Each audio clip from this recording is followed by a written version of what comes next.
সুষুম্না নাড়িটা যখন স্পর্শ পায় তখন আপনার ভেতরে ও চারপাশে এক জ্যোতির্ময়ী আলো জ্বলে। আপনি যদি সম্পূর্ণ মনোযোগটা দেন সুষুম্না নাড়িতে আর সেটাতে যদি সঠিকভাবে স্পর্শ করা হয় তাহলে সেটা জীবন্ত হয়ে ওঠে আর জ্যোতি বেরোয়।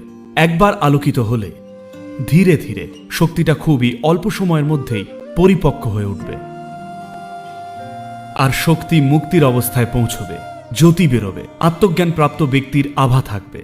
কিন্তু আপনার মধ্যে একজন আত্মজ্ঞানীর চেতনাটা নেই। যদি দাঁড়ান বা যদি কেবল চুপচাপ বসেন আপনি একজন শক্তিশালী সত্তা, কিন্তু মুখ খুললেই আপনি মূর্খ, আপনি এমনই হবেন। কিন্তু এইভাবেই থাকাটা ভালো, কারণ এটা অর্জন করাটা সহজ। আপনার চাই শুধু নিষ্ঠা আর সমর্পণ। বিশেষ করে যখন আমি জীবিত রয়েছি এটা করা খুবই সহজ।